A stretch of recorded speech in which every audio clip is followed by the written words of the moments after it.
Magandang umaga po sa inyo lahat. Tayo po ngayon ay nagdiriwang ng kapistahan ng Corpus Christi, ang kabanal-banalang katawan at dugo ng ating Panginoon. At kung tayo po ay nagsisimba, ito yung ating hinahangad na matanggap ang tinapay na nagiging katawan at dugo ng ating Panginoon at ang kanyang mga tagubilin sa atin. Nagawin niyo ito bilang pag-alaala sa akin.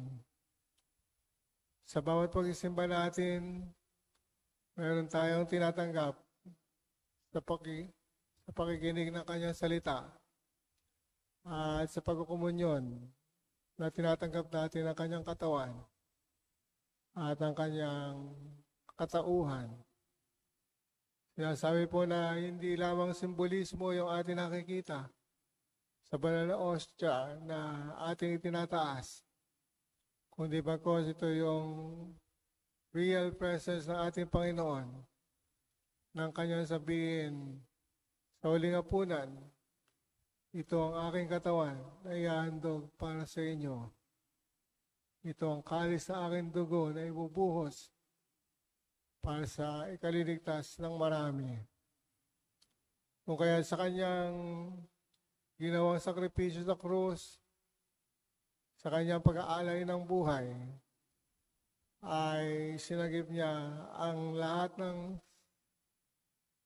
katauhan sa mundo sa kasalanan at kanyang nalinis ang mundo sa kasalanan dahil sa kanyang pagkakaloob ng kanyang sariling buhay.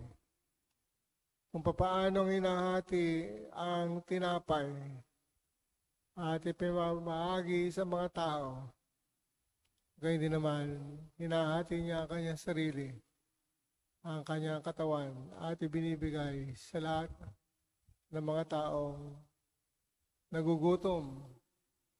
Hindi lamang gutom ng katawan, kundi gutom ng ating kaluluwa. Sapagkat ang pagkain ng ating kaluluwa ay ang pagkain espiritual, ang kanyang katawan at dugo, na magbibigay sa atin ng katuparan ng pangakong buhay na walang hanggan. Kaya sa ating pong ginagawang pag-isimba, tulad ng mga alagad sa huling hapunan, sinasabi na gawin natin ang mga bagay na ito bilang pag-alaala sa ating Panginoon. At ang inaalala natin ay yung kanyang pagkapako sa krus, yung kanyang pagkakaloob ng kanyang buhay, yung kanyang pagiging sakripisyo.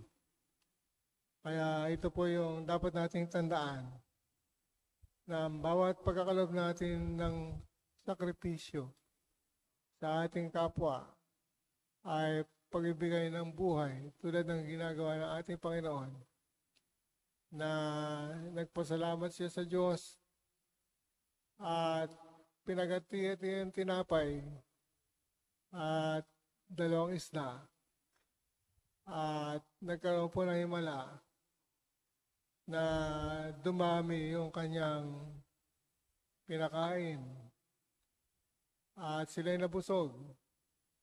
Nasabi ng 5,000 lalaki doon sa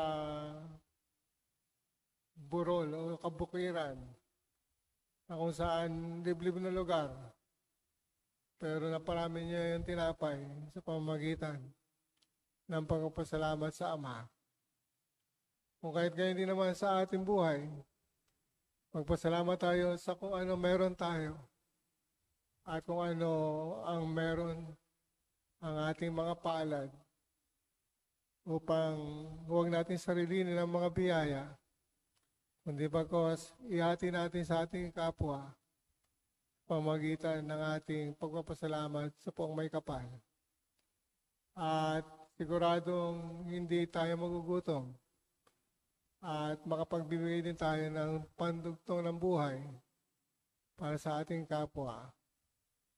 Kung kaya huwag tayong maging madamot, maging bukas palad tayo, lalo higit sa paghahati natin na ikabubuhay para sa ating kapwa. Amen.